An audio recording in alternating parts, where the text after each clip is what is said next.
Welcome to Logical-NDE. My name is Emily, and it is my pleasure to narrate the near-death experiences of those who have seen the other side. If you are new to our channel, welcome. For our regular viewers, please sit back and enjoy today's episode.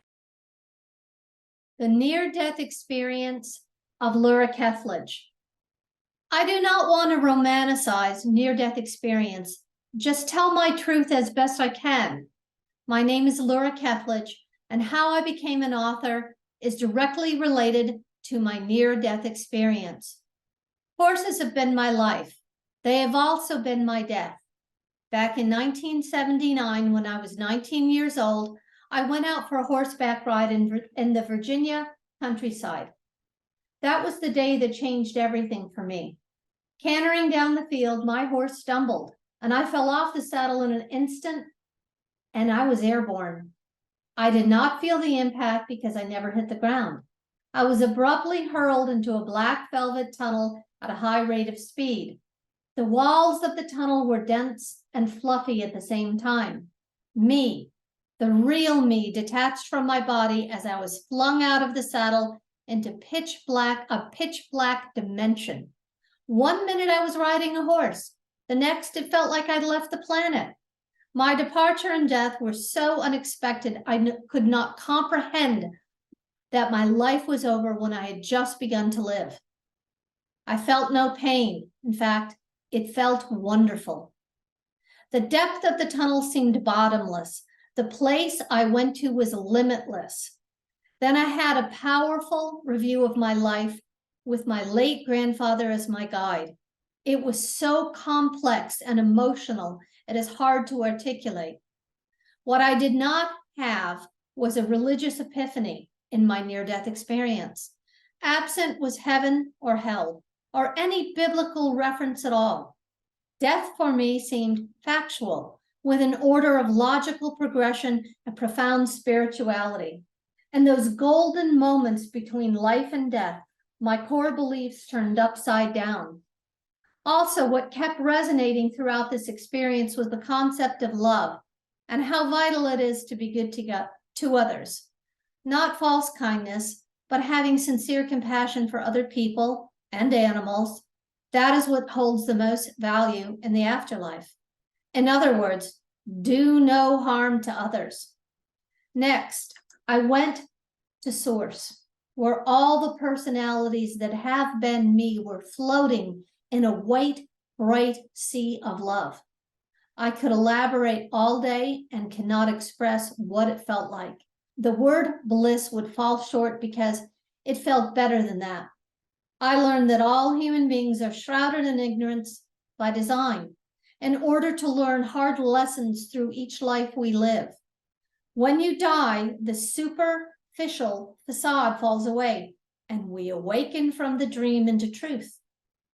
The reality of reincarnation was and still is hard for me to comprehend.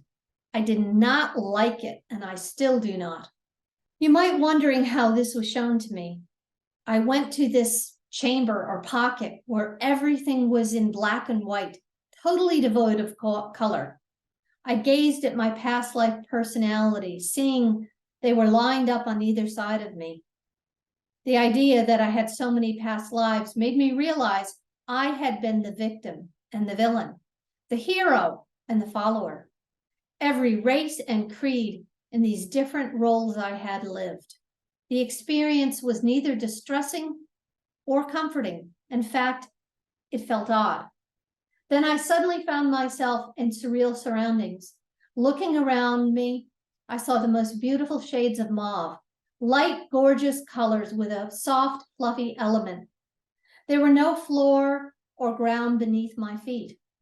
It was a dimension so bizarre there is nothing to compare it to. Was it a layer or ring around the edge of normal physical reality? I wondered.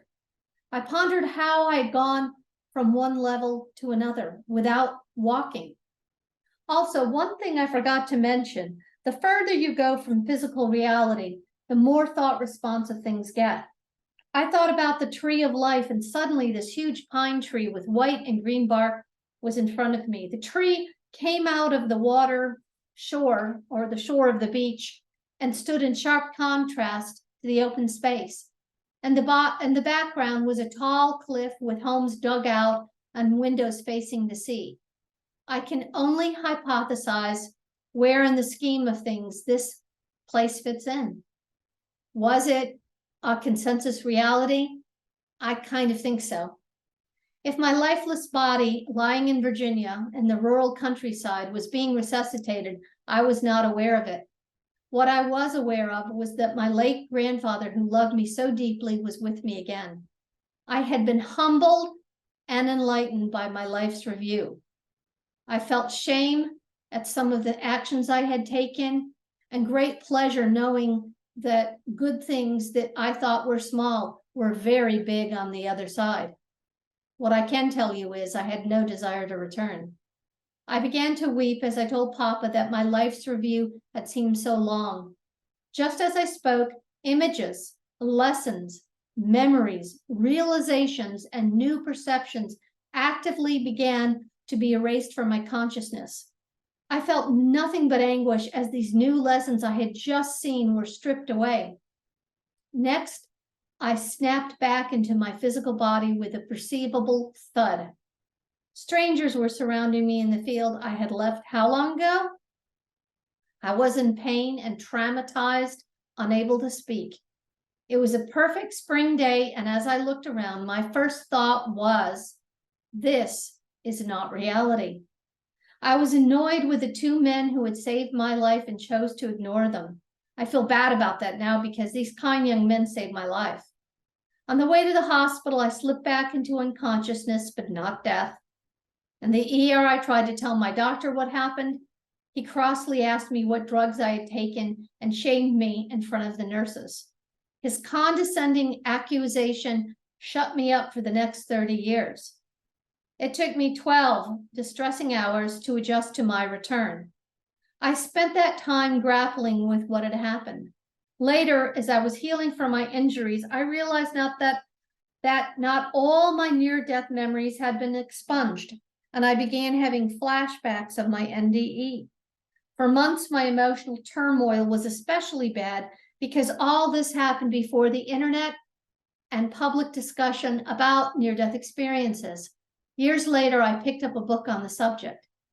The psychic after effects of my near-death experience have been profound. Years later, I began writing about it just so I could get these experiences out of me, down on paper, able to see and touch. The biggest gift I received from my NDE is that I know now for certain that after physical death, there is a continuation of his existence. It's a hard word for me to get out of my mouth. It's a hard word for me to wrap my brain around. Continuation of existence. Life after life, whatever you want to call it, it's there. It's not a belief, it's a known. The knowledge that I will see my grandparents again has gotten me through some really hard times in my life. Did this make me a better person? Probably not, just more informed. I am not a vegan, new age kind of gal who gives readings or chants and believes the universe is sending her a message. Plain and simple, I'm just another author who candidly talks about her near-death experience because I do not want anyone else who has had an NDE to experience the isolation that I did. My name is Lura Ketchledge, and this is my truth. There was so much more to the NDE, but it would take me hours to explain it. Yes, it did change me. It did isolate me from others. It's hard to tell people, hey, you know what? I've had an NDE, and guess what? I've seen deceased people afterwards as a result of some psychic tweaking. I don't know. Sometimes I just don't know why me. I'm glad I had it. It was worth it. I did heal from the injuries, but the changes in me were profound. I am grateful to be alive and glad that my life wasn't ended, of course, you know, but it does change the game. If there's one thing I've really accomplished in this life, it's not the books I've written or any types of those kind of achievements. It's that because during my life as Lura Ketchledge, I became aware. With all of these things happening in my life, I wasn't brave enough to talk about it till I was 50. I'm 63 now, and this accident happened 43 years ago. That's a long time. I held it in so much, and you put a lid on a pot and eventually it comes off. And when my lid came off, I had written 3 novels, the Near Death Saga book series. In my first book, Near Death Connection, I really explained step by step what it feels like to have a near-death connection and a near-death experience.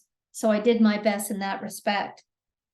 I hope that folks won't judge me too hard for, keeping silent all these years, but back in 1979, when this all happened, if you said that, hey, you had an NDE, it was like saying, hey, I saw Bigfoot in my backyard, or I believe in UFOs. And I didn't want to be labeled a wackadoo or strange or odd, so I kept it in.